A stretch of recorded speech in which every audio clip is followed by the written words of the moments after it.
Hi guys! And today, gawa naman tayo ng nagtitrending na Spanish bread.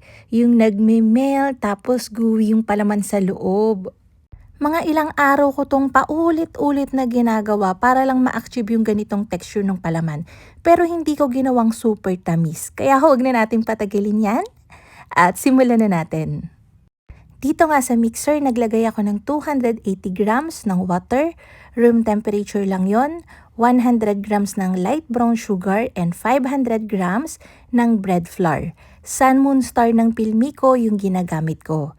Then maglalagay naman ako dyan ng 10 grams ng instant yeast.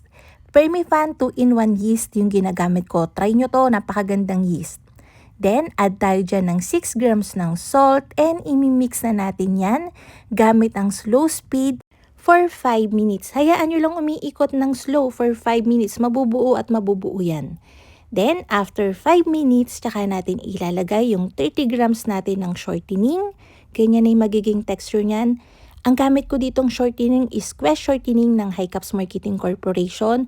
Walang anta, sobrang quality lang na shortening. Walang masyadong water na naka-incorporate.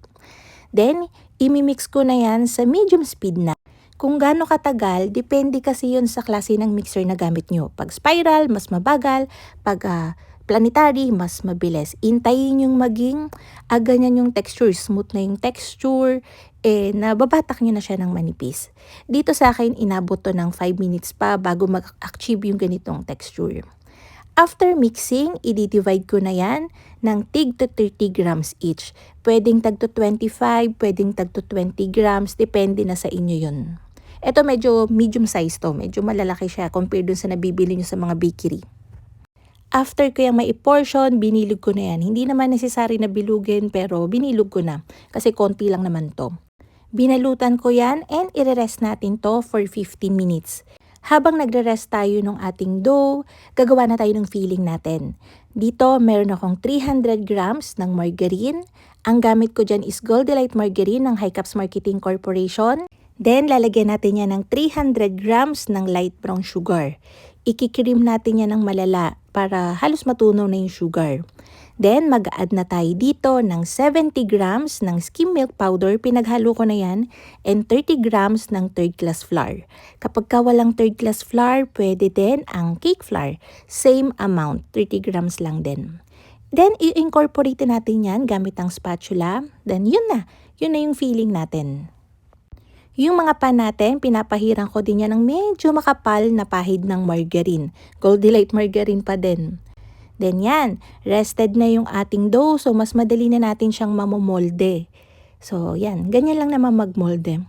Alam ko may magsasabi dyan, bakit mo naman kinakamay? Pwede ka naman gumamit ng spatula para ipahid. Ay ganito kasi talaga sa bakery. Kahit sa ang bakery, kinakamay yan. So kung ayaw nyo, sundan nyo tong recipe para kamay nyo yung maglalagay ng palaman. Pero ganito talaga kasi, huwag kayong mag-alala, malinis naman yung kamay ko. Tsaka kami naman yung kakain yan. Kaiba to sa dati nating recipe. Before kasi, ayaw namin mga panadero na kumakatas yung palaman. Pero ngayon nga, dahil nagtitrending tong melted na palaman ng Spanish bread, so ganito yung ginawa ko. Before, streusel lang yung pinapalaman namin dyan, tapos nilalagyan namin ng condensed milk or kaya milk para mabuo. Tapos yun yung pinapalaman namin.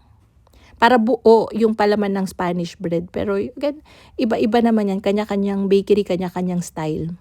So yan, after nyo mapalamanan, niro-roll ka agad yan sa breadcrumbs. Yung breadcrumbs na gamit ko ay homemade lang, madali lang to. So pagka may nagsalang kayo, may mga tira-tira kayong pandesal or monay, i-toast nyo lang siya, tapos pagka toasted na, tsaka nyo siya durugin. Yan, breadcrumbs na yon. Kapag walang-wala naman at gusto mo na siyang itry, pwede rin naman ang graham crumbs. So yan, ina-arrange ko na yan dyan sa tray, then papaalsahin na natin to sa loob ng 1 oras or higit pa, hanggang mag-double ng size. Nilalagay ko to sa warm place or sa warm area o kaya sa room temperature, aalsa pa din naman yan. So ito ay umalsa sa loob ng 1 oras hanggat 1.5 oras. Naka-preheat na yung oven ko sa 170 degrees Celsius. Then isasalang ko yan for 15 to 18 minutes. Depende sa oven nyo. Tignan nyo kung gaano ka-dark yung gusto nyong luto ng tinapay. After maluto, ganyan ang itsura niyan. Apakabango, oo, sinasabi ko sa inyo, ang bango-bango nito. Para siyang amoy ng bagong lutong pandesal, syempre gawa ng breadcrumbs. Then, meron siyang caramel na amoy pa. Sobrang sarap. So, ayan, tingnan nyo naman. Quality. I-try nyo to tapos balitaan nyo ako dahil sobrang sarap. Hindi ko masyadong tinamisan katulad nung nagtitrending ngayon kasi ayoko din naman na masyadong matamis. Kahit simple lang yan siya. Pero pag binibake siya, yung aroma ng breadcrumbs, pero parang nagka-caramel yung margarine and sugar. Hot. Heaven. Nasiraan ang ulo. Thank you. Try nyo. Sarap. Quality.